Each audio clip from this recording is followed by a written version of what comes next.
Hello everyone, I'm Jason. Today, I'm going to talk about a method to improve your golf swing technique by changing your grip. Before we dive into this topic, let me first introduce a training drill. In the last video, we talked about how to find the feeling of releasing the club head by swinging with your right hand. So today, the drill we're introducing is separating both hands on the grip and then swinging. It looks something like this. After setting up, you separate both hands. Then backswing. Then downswing. And swing the club through. This drill is very effective at helping us correct mistakes that can happen in each stage of the backswing and downswing. For example, in the backswing, many people don't fully rotate their body and instead are eager to lift the club with their hands. But if we separate our hands, and the next movement is to lift right hand, you'll clearly feel that the club isn't on the correct swing plane. When we complete the swing, many people tend to make the mistake of swinging from outside in. That is, before our spine tilting to the correct angle, we start rotating the body pivoting on the left foot. If we separate both hands, and the right hand uses too much force, we'll notice the club head moves like this. We can clearly feel that it's wrong.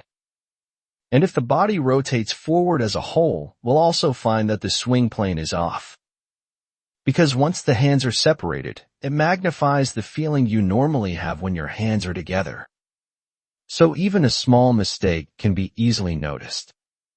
During the downswing, we can clearly feel the proper downswing plane. So after separating the hands, we can use their positions to guide the club nicely along that plane, especially in the hitting motion. When we reach this position in the downswing, a golfer recently asked me how to avoid chicken wing action. In fact, the main cause of chicken wing is not understanding the correct swing plane. After we're set up, the left hand and club form a plane.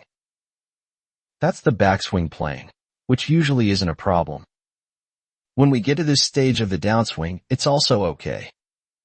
But what often goes wrong is that some people think they should continue along that plane, which leads to a chicken wing motion because that's simply the wrong path. When we get to this position, to exaggerate it a bit, we should rotate like this, not continue turning the same way. It's the shoulder rotation that is the correct movement for generating power at this stage. Now, with our hands separated, once we finish rotating here, we might find the club can't even reach the ground. And that's because the right shoulder hasn't dropped. After separating the hands, we can clearly realize that the right shoulder must drop in order to achieve the correct body rotation posture. In contrast, when our hands are together, we can use wrist adjustments to compensate. So even if our shoulder doesn't drop, we can still hit the ball, which makes it hard to notice the mistake. However, when the hands are separated, if the right shoulder doesn't drop, the club head simply won't reach the ball. This naturally emphasizes the need to lower the right shoulder, and once we reach this position, we just swing the club through. Therefore, separating the hands helps us understand the key technical points in each part of the swing and also helps us avoid common mistakes. Let me show you a demonstration. It looks like this. When practicing, there are many variations you can try. If you want to experience the feeling of releasing the right wrist, then when you get to this position, use more wrist and swing through. If you want to focus on shoulder movement, relax the shoulders and swing through. If you want to feel the full body rotation driving the swing, then rotate and swing through that way.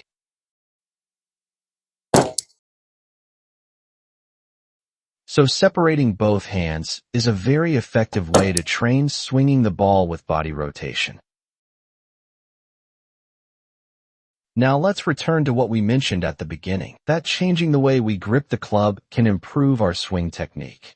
What grip change am I talking about? Actually, it's about holding the club with two hands together. We normally have several ways to grip the club. Most players nowadays use interlocking grip. The other way is called baseball grip. What I'm talking about is changing from interlocking grip to baseball grip. If you already use baseball grip, the effect might not be that obvious. This change is small, but it has two major benefits. First, this grip is closer to the feeling of hands separated. It emphasizes body rotation.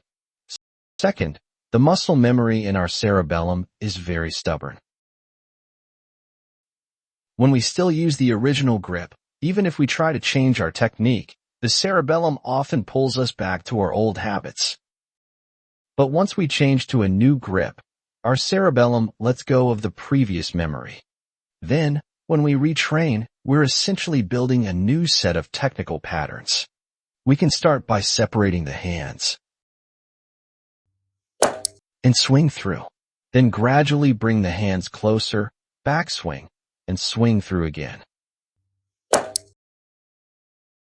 Go step by step from separated to together.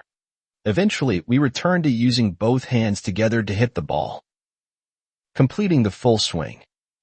I hope today's explanation helps everyone understand how to use separated hand gripping method to get the feeling of body-driven swing mechanics and build correct swing rhythm. And I hope that through this new hand-separated grip method, you can bypass the interference of your muscle memory and quickly improve your golf swing skills. Thank you.